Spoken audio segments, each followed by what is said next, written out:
PTI ने तरनौल जलसा मुलतवी कर दिता। इस्लामाबाद प्रेस कॉन्फ्रेंस करते हुए PTI चेयरमैन बैरिस्टर गोहर ने किया है कि तरनौल जलसा तहरीक तहफ़्फ़ुज़ आइन पाकिस्तान के प्लेटफॉर्म तो होना सी जिन्होंने मुलतवी कर दिता गया। हुण अदालत दरखास्त करांगे कि योम आशूर तो बाद सानू जलसे की इजाजत देन। इन्होंने कहा है कि अदालत के हुक्म तो बाद DC ने जलसे का नोटिफिकेशन दिता, जो नोटिफिकेशन हाई कोर्ट की हदायत से होया। कमिश्नर के कोल इख्तियार नहीं कि इनू मुअत्तल करे।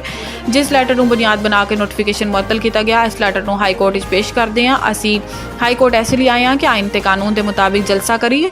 बैरिस्टर गोहर का कहना सी कि बानी PTI के बगैर कोई सियासत मुकम्मल नहीं। आइन ते कानून की बालादस्ती लई असी सब नू कोशिश कर रहे हैं।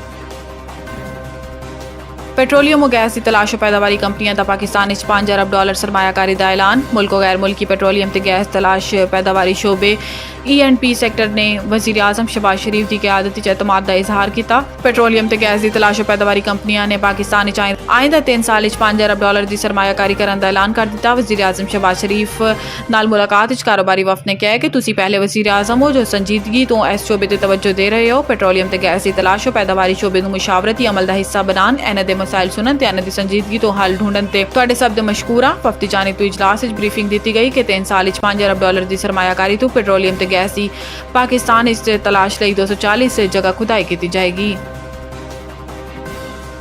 सानू इदारां दे नाल कोई मसला नहीं, शख्सियात दे नाल इख्तलाफ है। वज़ीर आला KP रावलपिंडी मीडिया नाल गुफ्तगू करते हुए अली अमीन गंडापुर ने कहा है कि मुल्क च सजा और जज़ा दा निज़ाम नहीं, कौम अदलिया की तरफ देख रही है। पूरी कौम नू पता है कि अदलिया ते दबाव है। अदलिया नू क्या है कि तुहाडे ते दबाव है तो दसो, कौम तुहाडे नाल खड़ी होएगी। जबकि चीफ जस्टिस पाकिस्तान साडे खिलाफ केसेस बेंचिस तो अलहदा होन। वज़ीर आला KP ने कहा है कि एपिक्स कमेटी च बात अज़म इस्तेकाम दी हुई, ऑपरेशन दी नहीं। साडे इदारे नाल कोई मसला नहीं, शख्सियात दे नाल इख्तलाफ है। मुल्क च कानून की बालादस्ती जरूरी है तो सब तो पहले साडा मैंडेट वापस किया जाए। अली अमीन का कहना सी कि बानी PTI केसेस च कुछ नहीं मिला। इमरान खान कहते रहे कि मैं मुज़ाकरात लई तैयार हाँ, जाली केसेस वापस लिते जान फिर मुज़ाकरात होंगे। ऑल पार्टीज़ कॉन्फ्रेंस शिरकत का फैसला इमरान खान का है तो APC च शिरकत करांगे। लेस्को मुबैना ओवर बिलिंग FIA ने इंक्वायरी शुरू कर दी। जराए के मुताबिक 200 यूनिट तो घट बिजली इस्तेमाल करने वाले सार्फिन मुबैना तौर पर जायद बिल डाले गए ने। ओवर बिलिंग के बायस इन प्रोटेक्टेड सार्फिन की कैटेगरी तब्दील हो गई तो इन्होंने करोड़ों रुपए का इजाफी बोझ बर्दाश्त करना पिया।